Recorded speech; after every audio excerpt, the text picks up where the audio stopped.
Araw-araw akong nagdarasal noon na sana'y maabutan mo ang araw na iyon.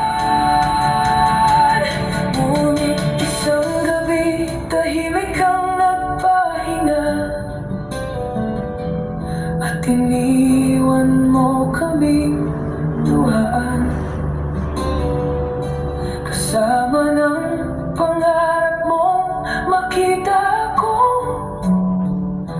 nakasuot ng toga sa entablado.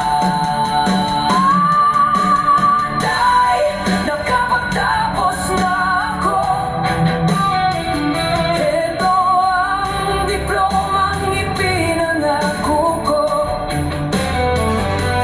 Ngunit habang tinatawag ang pangalan ko, luha ang tanging naisagot ko. Tay, nakapagtapos na ako. Ngunit larawan mo ang aking yakap, habang hawak ko ang medalya at diploma. Ikaw pa rin ang hinahanap. Pagkatapos ng seremonya ay dumiretso ako sa bundok na tahimik mong tahanan.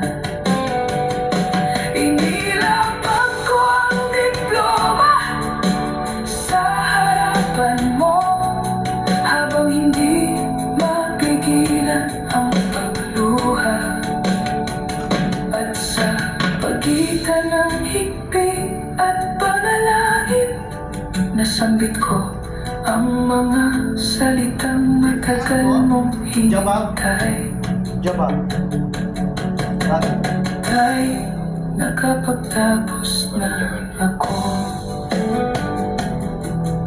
Salamat Santo, sa lahat. nakalagay kasi dito, show carpet building.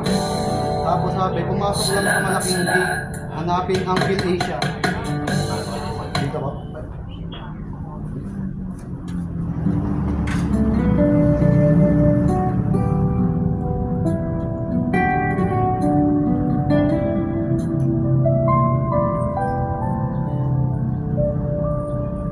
Tahimik ang bahay matapos kang mawala. Wala na ang iyong tawa tuwing umaga. Sa bawat sulok ay may bakas ng alaala, ngunit may isang pintong hindi ko mabuksan. Ilang buwan kong iniwasan ang kwarto mo,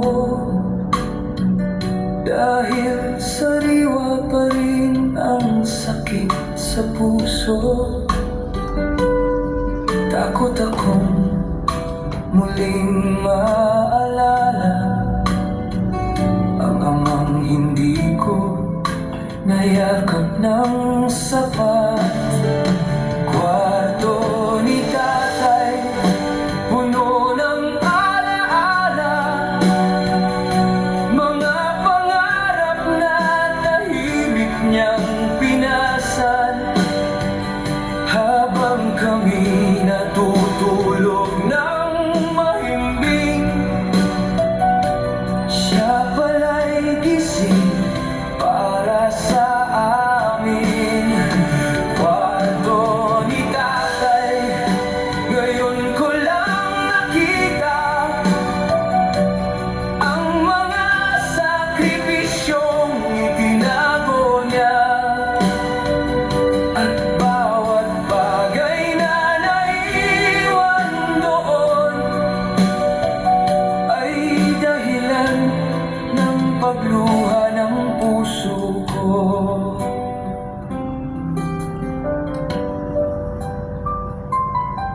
Isang araw ay lakas loob kong binuksan Ang pintuang matagal kong iniwasan, tumambad sa akin ang simpleng silid at mga gamit na kupas na ng panahon. May lumang sapatos na pudpod ang talampakan, may sirang relos na matagal nang tumigil, may mga resibo nakatupi sa drore, at mga bayarin siya lang ang nakakaalam. Sa ibabaw ng mesa ay may lumang kahon na puno ng mga larawan naming mag-anak. Lahat ng medalya at sertipiko ko maingat niyang itinago sa paglipas ng taon.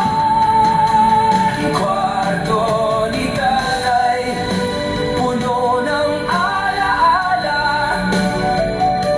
mga pangarap na tahimik niyang pinasal habang kami abala sa aming buhay.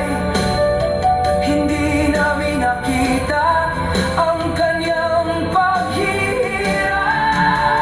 Kwarto ni tatay, ngayon ko lang nakita ang pag-ibig na hindi niya ipinagyabang. At bawat bagay na naiwan doon ay sugat na bumabalik sa puso ko. Sa ilalim ng unan ay may isang sulat na nakapangalan pala para sa akin. Anak, kung mababasa mo ito, marahil ay wala na ako. Pasensya kung hindi ko naibigay ang lahat, ngunit ginawa ko ang buong makakaya ko. Hindi man ako perpektong ama. Ang mahalaga sa akin ay ang inyong kinabukasan.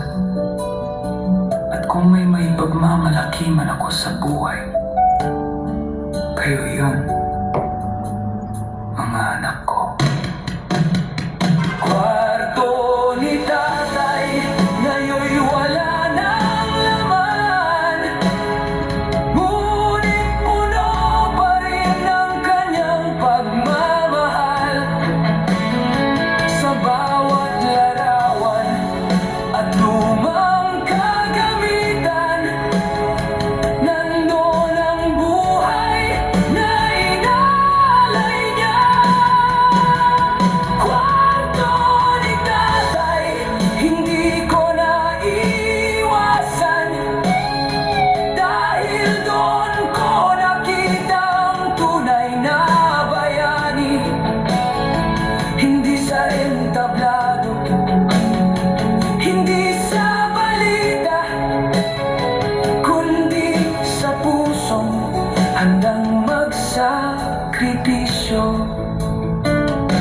At habang hawak ko ang kanyang sulat, tahimik akong napaluha. Ngayon ko lang naunawaan. Every day, someone in your friend group gets picked. You've got 24 hours to vlog it all. Today we talk about one of the most important parts of the consumer app, onboard. Previously, when you download a Vlog It, it would just take you to a simple sign-up screen. But this is not good practice. The best apps always have a